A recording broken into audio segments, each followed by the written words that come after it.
Welcome back to another video. I'm your friendly neighborhood dungeon master, and this week I'm going to show you how I made this guy. Stick around.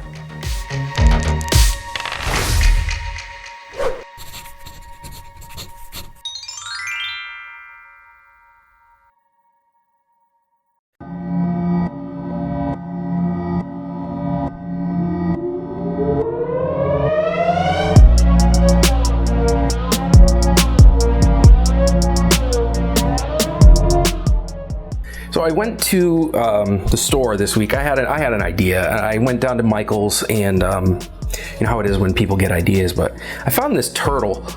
He's pretty large, but you know I'm a fan of 80s movies, being an 80s kid and stuff like that. I grew up watching some of the old camp and cult movies, and one of my favorites growing up was The Never-Ending Story. And one of the characters in that story is a giant turtle with swamp stuff all over its back, trees and rocks and stuff. And I had this idea to make a giant wandering turtle.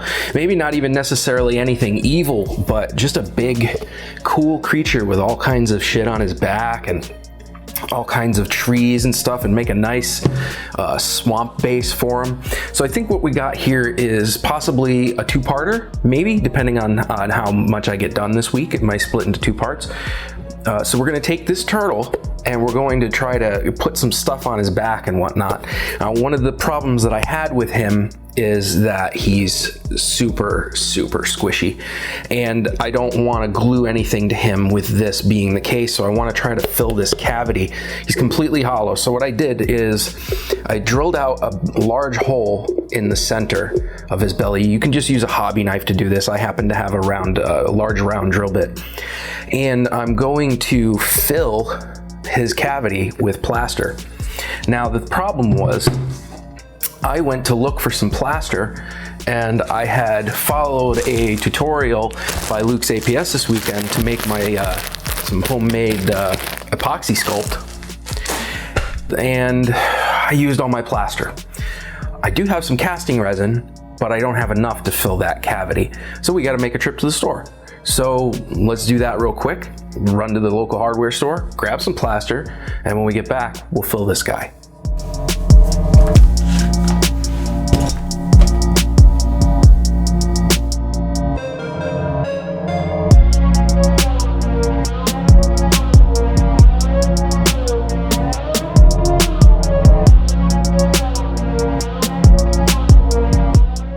Okay, it's time to start making some trees.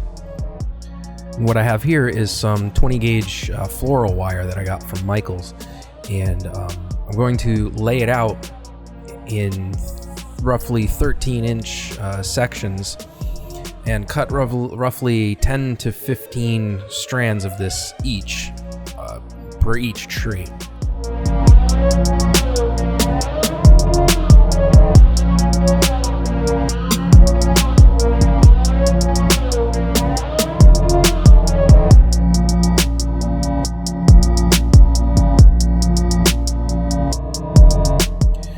Once I've cut enough strands, I gather them all together, like so, into a bunch, and then I fold them in half.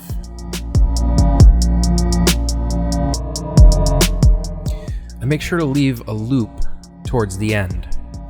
And here I took another strand, about the same length as the others, and cut that up, and decided to wrap that around the trunk to hold it.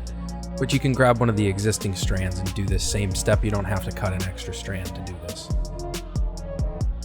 Here I've sped up the process a little bit so you could see the whole thing. What you do basically is you split, twist, split, and twist as you work your way up the tree, starting with the trunk. You split the trunk in half, then you split those pieces in half, and you keep going until you've got only just slight strands left. And then you bend the tree in a way that looks pleasing to you. Once you've done that, then it's time to attack the roots, and you split them in half, and you fold them into kind of a jelly bean shape and twist each of those, and then you cut the loops at the end to kind of give them the rough root style, I guess is the best way to put it. And this ends up making them look really great once you have them surrounded with plaster or flocking or dirt or whatever it is you're going to use around them. It blends nicely, seamlessly into the terrain texture. And this next step comes directly from Luke Tohen over at Boulder Creek Model Railroad. He uses a Woodland Scenics silicone rubber to paint on his trees. Since I don't have access to that, I figured this mold builder stuff is the exact same stuff. So I figured I would try this, and it ended up working perfectly. And you're going to have to do a few coats of this, and it does take a number of hours to dry. What you can do is between coats, you can set it in front of a space heater. Not too close. You don't want to set anything on fire or melt your project or anything. I think this would be okay at that temperature, but you can never be too sure. The heat will help speed the drying process. And it takes about, roughly, depending on how thick the coat is, about 3 hours each coat to dry. I left mine overnight. It took me about 2.5, 3 days to completely paint these trees in this silicone rubber. I painted the whole trees. You don't have to paint anything beyond where the twists are, but I decided to because I wanted the whole tree covered so that the paint would adhere to everything. But it would have been fine if I didn't do that. Make sure you use a really crappy brush to do this too. You don't want to ruin one of your good brushes, and make sure you don't let the brushes sit for too long. Rinse them off in water thoroughly in between each session of painting with them, and you won't have to worry about damaging your brush too badly with this.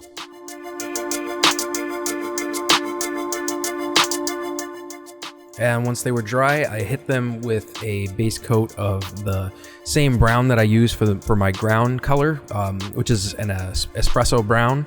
Rust-Oleum paint with primer mixed in, and it gave it a good shine, which I actually didn't really care for, but I couldn't be too picky with this. I kind of put it on a little thick, and I think that's where I went wrong with this stuff. It's a satin paint, not necessarily matte, but I took care of that later using some dull coat, so it ended up working out okay, so it didn't really matter.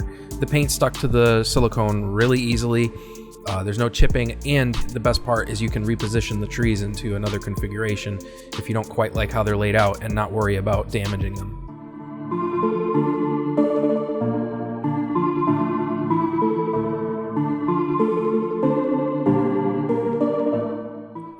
The turtle came pre-painted, but I decided I wanted to paint him myself. That way I could be a little bit more in control of the color, the contrast, the dry brushing, all that stuff. It ended up coming out looking almost exactly like it did prior to me painting it, but I didn't mind, and it was relatively easy to get him painted up. One of the things that I've been getting myself into a little bit more lately to practice and to kind of try something new was I bought over the holiday break, over Christmas, a very, very cheap Testors airbrush. And it works for some things and doesn't for others, and it really sucks with model paint. It's not very good at working with them. But I made it work. I made it work okay. And I've been trying to get into doing something like that a little bit more to experiment.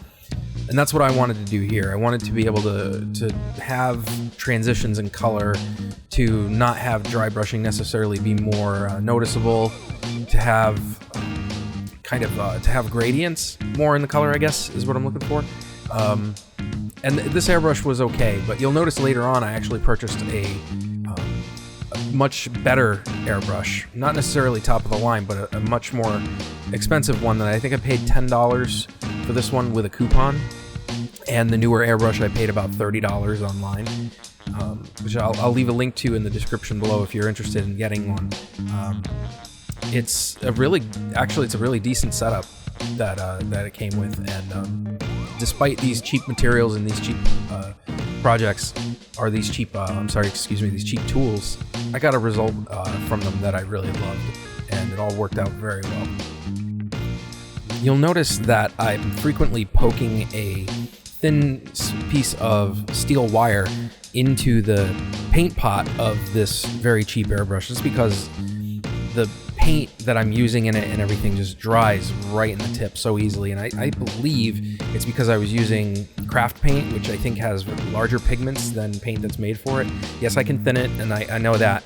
I do thin it with a Vallejo airbrush thinner, and as I've said, it does work, but the airbrush just clogs like every minute and a half. It's just clogged up. So I have to take my time with it, clean it, paint, clean it, paint, clean it. And it was very tedious, and that's one of the reasons I decided to buy the new brush.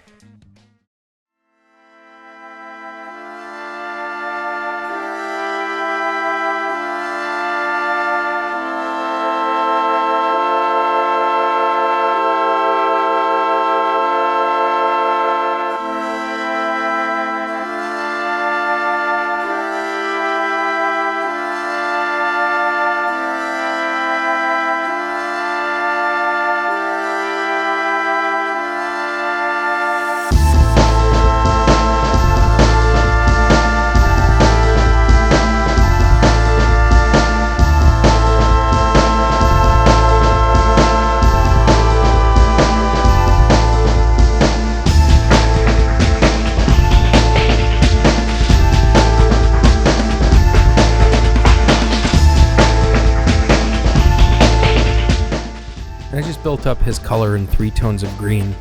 The first was a very dark olive, which I then came in and supplemented with a much lighter olive mixed with a tan, brown, kind of like a dark tan. And then lastly, I went over the top of that, and here I'm dry brushing the raised details using just a light olive green.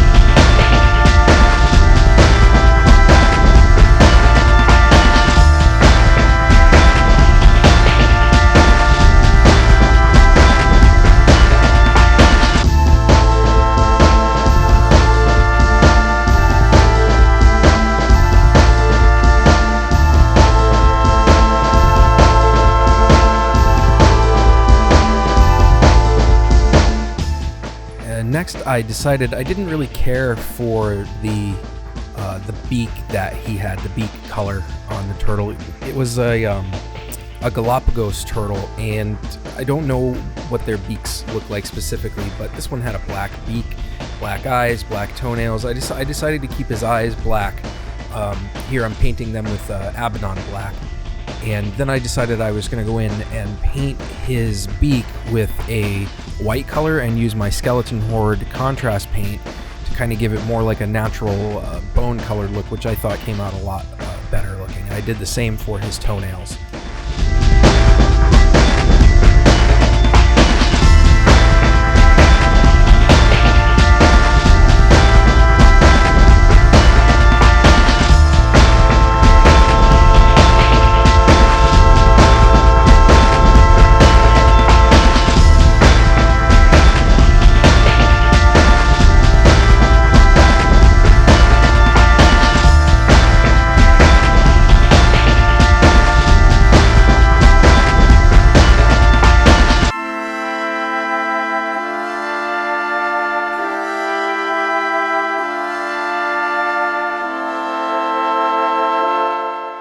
I tried to work the contrast paint more like a wash in this case and try to incorporate it into the cracks and crevices and dips and valleys a little bit more than just, painting it over it, slopping it over it, and letting it find its own center.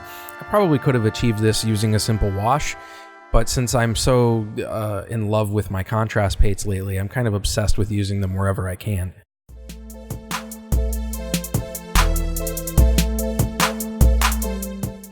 Now to give it the effect like it was, raised up out of the earth, like it had been hibernating below the dirt, I decided to put some roots around the outside of the shell. And to do this, I used some moss that I had left over from a camping trip. You can buy this stuff at Michael's. They sell it in the floral department. It's called Old Man's Beard. They call it like floral moss or something like that, but it's the same stuff. And you just split it up, cut it into the nice pieces that, stuff that looks appealing. And just, for me, I super glued it to the side. I didn't want to use hot glue because I didn't want to risk having any wisps, but you could get away with it if you felt like you could.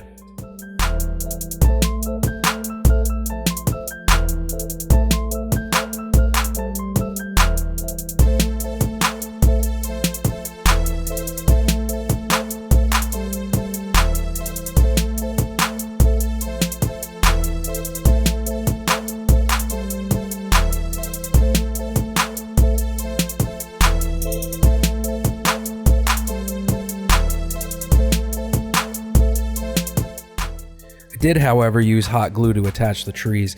You'll notice this particular tree on the back I was going to have offset, but decided to make it central to the spine of the turtle. I figured it provided better stability. It may not look as natural, but I figured it was a little bit better to see the surface of the turtle's back at the time. But now that I'm looking at the video in post-production, I probably should have just left it where it was. But it's okay. It can be done a different way if you want to do it that way, and you can do it my way if you wanted to. Now, here you'll see that that's where I did that. I'm just using some of my texture paste to fill in the dirt around the back of the turtle, and I'm just spreading it around using a sculpting tool, or in this case a plastic palette knife, just to get it in all the crevices and stuff. And I also put it on the top of the hanging moss to add additional stability and help that stay put. And while the texture paste is still wet, I add stones and dirt texture just by sprinkling some sand from my backyard on it. You can use construction sand or model dirt or whatever you have on hand. You can use cat litter. Cat litter would work pretty well for this as well, or any kind of like a thick, crumbly substance.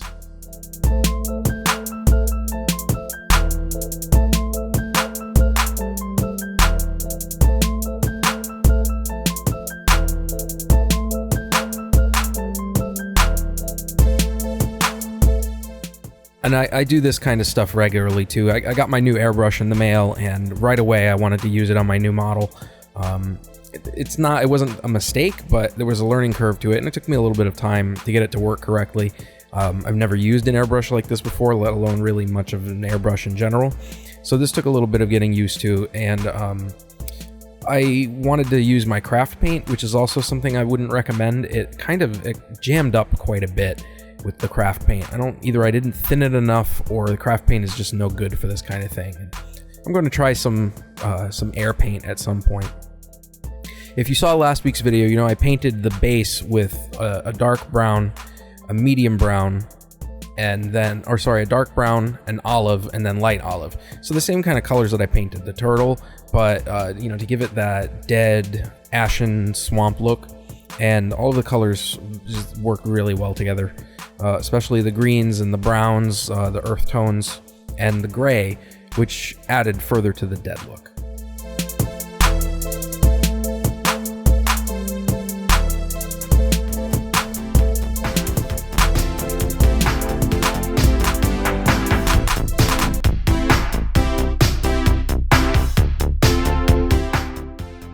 Now I'm going to paint the stones a dark gray color before I dry brush everything in a very light gray.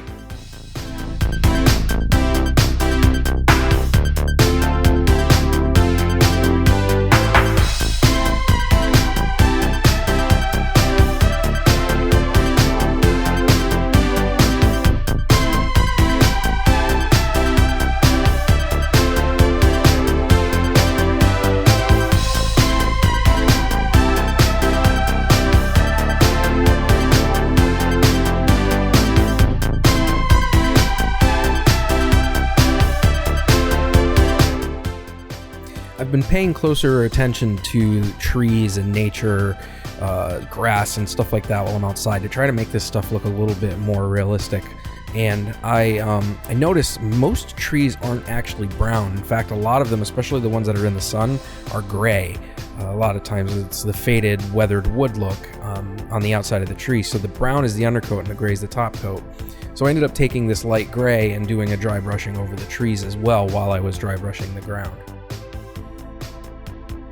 And now I'm just coming in with my basing glue and some burnt grass flock from Woodland Scenics, which is perfect for it's the same stuff I used on the swamp base, so it matched the greens and the browns perfectly for this.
last I wanted to make a hanging moss effect, hanging from the branches of the trees.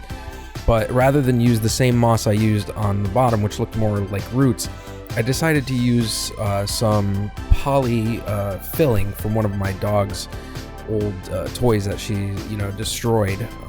I decided to pull the stuffing out of that. I figured I could use that for this. And then I filled a container with PVA glue, green paint, and water, and soaked the polystyrene, or whatever it is, poly filling, in the glue to soak it, dye it, and so that it would harden while it's on the trees. And I figured that would help it, stay preserved, help it prevent it from peeling off, and just make it stay put in general. And that it worked perfectly. The glue dried rock solid, and the pieces ended up staying put very well. I tried not to let there be too much runoff, too much drip, because I didn't want it to color the grass underneath it. I tried to squeeze out what I could. Some of them may look a little too white. I can go back with these, go back at these afterwards with the airbrush and hit them with some more of that green, and that'll solve that problem.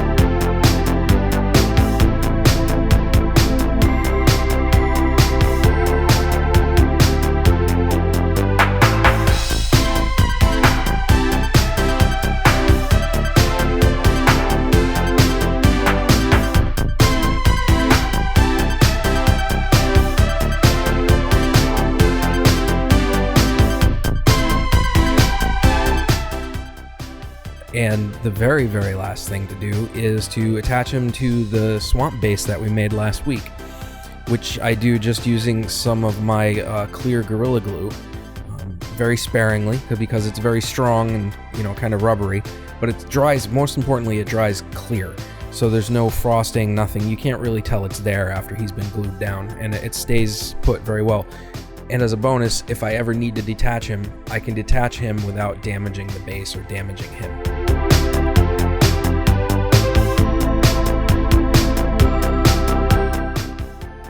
And here's our finished product. I put a lizard man on his back for scale so you could see how everything looked next to a miniature.